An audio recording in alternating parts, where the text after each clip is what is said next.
One of the groups of effects that you'll find there are called Cycore effects. If I press CC here, then it shows all these effects that have CC in front of them. These effects are all from one company called Cycore. I devoted an entire chapter to the Cycore effects.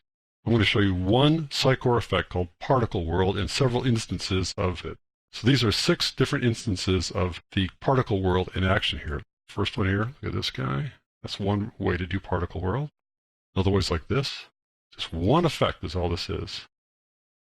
Another effect like that. Just a particle world effect. Some different colored objects, different size objects, reminiscent of a 4th of July. This one where you can get some 3D feeling to it with shadows as these guys fall out of the sky. You can also work in 3D here, have these little objects go around this child here in this 3D space. That's just one effect. If you're beginning to go, wow, you can do this with one effect, what can you do with the rest of the effects? That's one of the cool things about After Effects, just so many possibilities. You can also combine effects. So here we have effects combined to create backgrounds. I have a bunch of backgrounds here that you can use, let's say, behind a scene or use it with a track mat or some other means. If I select these guys and press E for the effects, you can see that there are 3 effects here for that one, and 3 for the next one, and 4 for the next, and 2 and 3. So there's combinations of effects that you can do to create some appearance like this lovely blue background here, or like this, like so, like this, or like this. These are just some ways to combine effects to create backgrounds. Let me move on along here. Use effects to do color correction. There's a great effect that comes with After Effects called Color Finesse. If I click on this and go up to the Effect Controls panel and open up Color Finesse, there are 2 views of Color Finesse. There's this interface here called the sort of mini interface that's built into the Effect Controls panel. Then there's a separate interface that operates independently outside of After Effects. I can't show you that one right now because it requires a slightly larger resolution than I'm using here. We work at 1280 by 720 when we do videos for Infinite Skills to make sure you can see the fonts carefully and see the mouse and that kind of stuff. But I'm going to switch to a slightly higher resolution when I do the lesson on Color Finesse and show you that interface. But for example, right here, I can make things just a little bit warmer, like so, maybe like that. I can add a little bit of contrast here by just changing the curve here a bit, just within this one effect here. But there are many more things that I could do inside the larger interface in this one.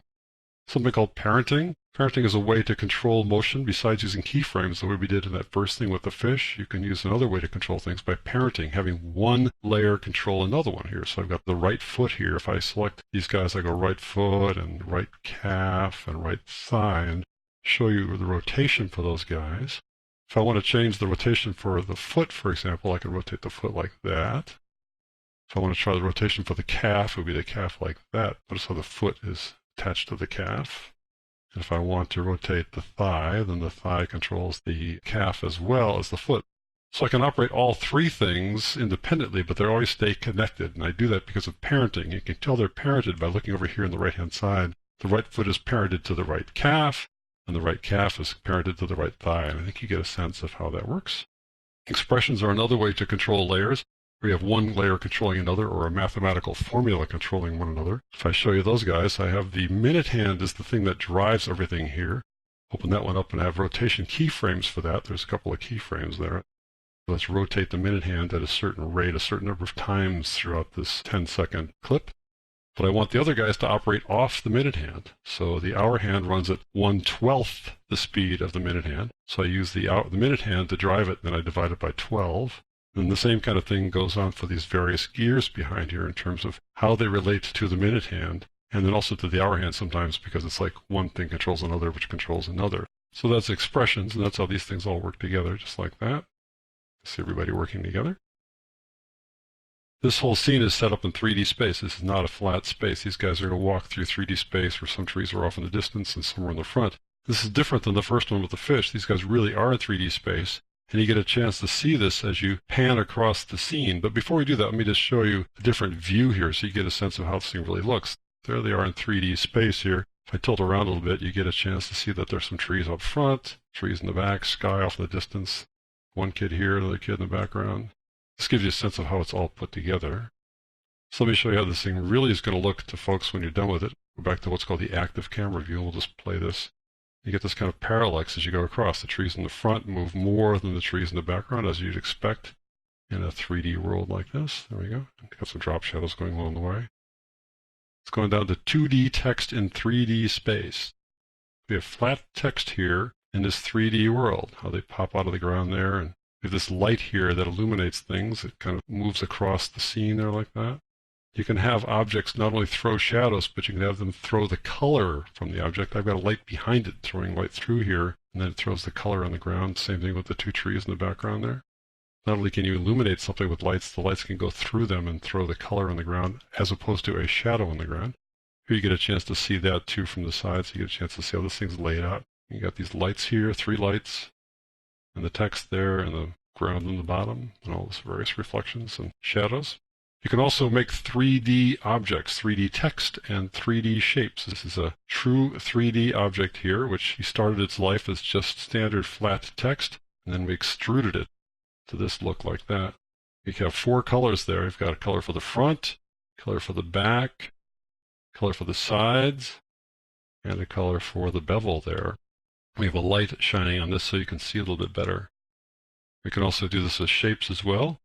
Here's one of those gears that came with that clock I showed you earlier. Converted the gear to an After Effects shape.